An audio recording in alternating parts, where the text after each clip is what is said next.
Media మిత్రులకి తెలంగాణ ప్రజలందరికీ కూడా వందనాలు। ఈరోజు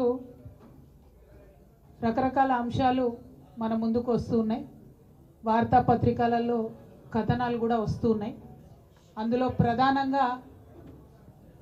ప్రధానంగా మన లోకల్ బాడీకి సంబంధించిన స్థానిక సంస్థలకు సంబంధించినటువంటి ఎన్నికలు నిర్వహించడానికి ప్రభుత్వం ప్రయత్నాలు ప్రారంభించిందన్నట్టుగా గ్రామాలలో మరి ఎన్నికలకు సంబంధించి నిర్వహణ ఏర్పాట్లు చేయడానికి సిద్ధమవుతున్నటువంటి విషయాన్ని కూడా మనం అన్ని చోట్ల అన్ని వార్తాపత్రికలలో చూడడం జరిగింది।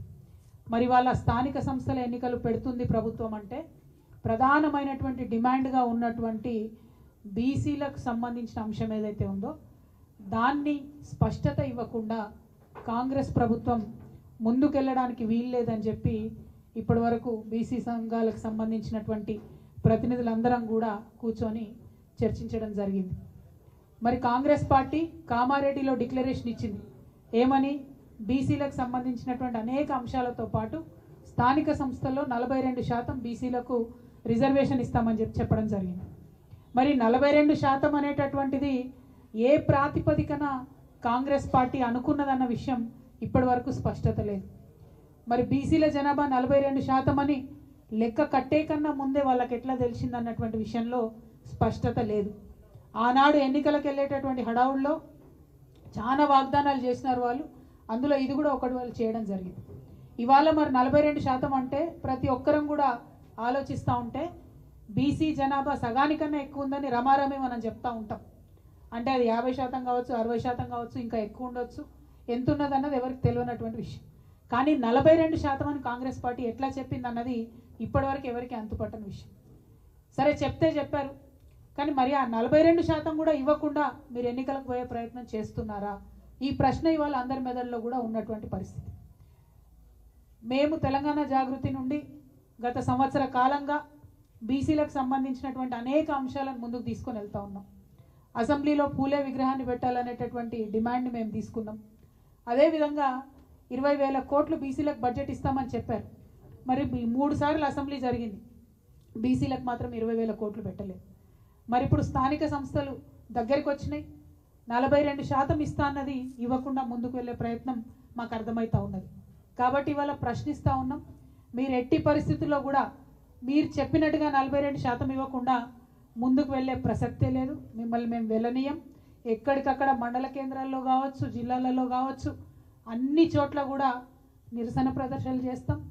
మీరు 42% కాకుండా బీసీల వాటా మాట్లాడకుండా ఎన్నికలకు వెళ్తే మాత్రం కార్యాచరణ చాలా స్పష్టంగా, చాలా షార్ప్గా, పెద్ద ఎత్తున రియాక్షన్ ఉంటుందని చెప్పి ఈ సందర్భంగా ప్రభుత్వానికి మేము తెలియజేస్తూ ఉన్నాం। మరి ఇవాళ ఇక్కడ కలిసినటువంటి బీసీ ఎంబీసీ సంఘాలు అందరం కూడా కలిసి మాట్లాడుకున్నది ఏంటంటే, ఇవాళ ప్రభుత్వానికి మనం ఒక హెచ్చరిక జారీ చేద్దాం, మీరు చేసేటటువంటి ప్రయత్నం బీసీ డెడికేటెడ్ కమిషన్ నివేదిక ఇచ్చిన తర్వాత మాత్రమే, బీసీ జనాభా ఎంతుందో తెలంగాణ ప్రజలకు చెప్పినాక మాత్రమే, దాని మీద మీరు ఎట్లా ముందుకు పోతారనే స్పష్టత ఇచ్చిన తర్వాత మాత్రమే మీరు ఎన్నికల గురించి ఆలోచన చేయాలి। అంతవరకు స్థానిక సంస్థల ఎన్నికల గురించి ప్రభుత్వం ఆలోచన చేయకూడదు, ఇది ప్రధానమైనటువంటి డిమాండ్। రెండవది, జనవరి 3 నాడు సావిత్రిబాయి పూలే గారి జయంతి ఉన్నది। మరి ఆనాడు ఇందిరా పార్క్ దగ్గర ఒక భారీ సభను మేము పెట్టబోతా ఉన్నాం। ఆ సభలో అన్ని బీసీ కమ్యూనిటీకి సంబంధించినటువంటి ప్రతినిధులు, నాయకులు, ప్రజలు పెద్ద ఎత్తున హాజరవుతారు। ఆనాడు ఇంకా స్పష్టంగా మా కార్యాచరణ కూడా మేము చెప్తాం। బీసీ డెడికేటెడ్ కమిషన్కి సంబంధించిన సమయం 30వ తారీఖు నాడు అయిపోతూ ఉన్నది। మరి 30వ తారీఖు నాడు ప్రభుత్వానికి వారు నివేదిక ఇస్తామని చెప్తున్నారు। ఆ నివేదిక అంశాలు బయటపడ్డ తర్వాత తప్పకుండా 3వ తారీఖు నాడు పెట్టేటటువంటి సభలో మా కార్యాచరణ ఇంకా స్పష్టంగా చెప్తాం।